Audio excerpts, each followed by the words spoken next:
వరంగల్ నగరం దేశాయిపేటలోని సికేఎం కళాశాలలో 1972 నుంచి 1975 సంవత్సరంలో డిగ్రీ విద్యను పూర్తి చేసుకున్న పూర్వ విద్యార్థులు ఆత్మీయ సమ్మేళనం ఘనంగా జరుపుకున్నారు. డిగ్రీలో బీఎస్సీ, బీజెడ్సీ పూర్తయిన తెలుగు మీడియం విద్యార్థులు 50 సంవత్సరాలు పూర్తయిన సందర్భంగా స్వర్ణోత్సవ వేడుకలు నిర్వహించారు. గత స్మృతులను నెమరు వేసుకున్నారు. ఈ సందర్భంగా విద్యా బోధన అందించిన అప్పటి అధ్యాపకులను సన్మానించారు. ఈరోజు గోల్డెన్ జూబ్లీ సెలబ్రేషన్స్ లేక స్వర్ణోత్సవ వేడుకలు మేము జరుపుకుంటూ ఉన్నాం.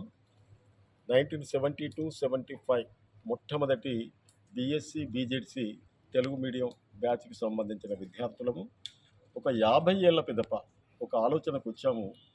మనము ఈ కళాశాల నుంచి డిగ్రీ పట్టా పొంది అభ్యాసం చేసి ప్రపంచంలోకి వెళ్ళాక, జీవితంలో స్థిరపడ్డాక అనేక రంగాల్లోకి వెళ్ళాము.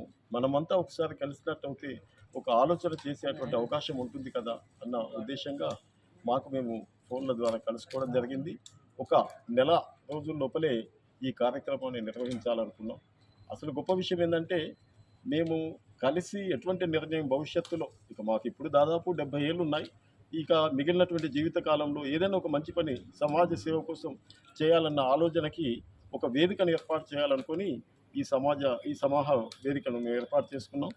దీనిలో మమ్మల్ని స్టేజ్కి తీసుకొచ్చినటువంటి మా అధ్యాపకులకి సన్మానించుకోవడం అతి ముఖ్య విషయంగా భావించి అందరితో మేము కాంటాక్ట్ చేసినప్పుడు ప్రతి వాళ్ళు కూడా పాజిటివ్గా స్పందించారు. వాళ్ళ వయసును కూడా లెక్కబెట్టకుండా దాదాపు 80 పైబడ్డ వయసు కలిగి 90 ఏళ్లకు చేరువలో ఉన్నటువంటి ఉపన్యాసకులు రావడం మాకు చాలా సంతోషకరమైన విషయం.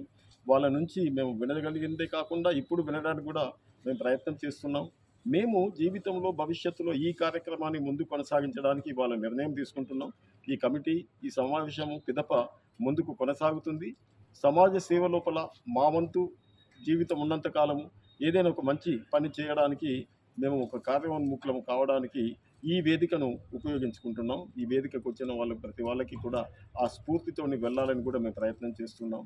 ఇది మా యొక్క ఈనాటి కార్యక్రమం. ఇప్పుడు 50 సంవత్సరాల తర్వాత ఆనాడు సికేఎం కళాశాలలో ఒక ప్రత్యేకమైనటువంటి వ్యవస్థ ఉండే, ప్రత్యేకమైనటువంటి వాతావరణం ఉండే. అప్పుడంతా కూడా చదువు కంటే కూడా అనేక ఉద్యమాల పట్ల, లెఫ్ట్ కానివ్వండి, రైట్ కానీ, అట్లాంటి ఉద్యమాల పట్ల బాగా విద్యార్థులంతా ఆకర్షితమై చదువును పక్కకు నెట్టేసి ఆ ఉద్యమాల్లో పోతున్నప్పుడు కూడా, ఆ కాలంలో కూడా అటు ఉద్యమాలలో భాగస్వామ్యం వహిస్తూ కూడా చదువు పట్ల శ్రద్ధ వహించాం. కాబట్టి మేము ఈనాడు ఒక ఉన్నతమైనటువంటి స్థాయికి వచ్చాము. ఆ ఉన్నతమైన స్థాయికి వచ్చినందుకు మా ఉపన్యాసకులకు ధన్యవాదాలు తెలియజేయడము మా ముఖ్య ఉద్దేశంగా భావిస్తూ ఉన్నాం. మేము ఏ విధంగా ముందుకెళ్ళామనేది కూడా మా ముందు తరాలకి, మా పిల్లలకు తెలవాలని కూడా, మా కుటుంబ సభ్యులకు కూడా తెలవాలన్న ఉద్దేశంగా కూడా ఈ సమావేశాన్ని ఏర్పాటు చేసుకున్నాం. ఓకే సార్, మీ పేరు? పాకా వెంకటేశ్వర్లు, రిటైర్డ్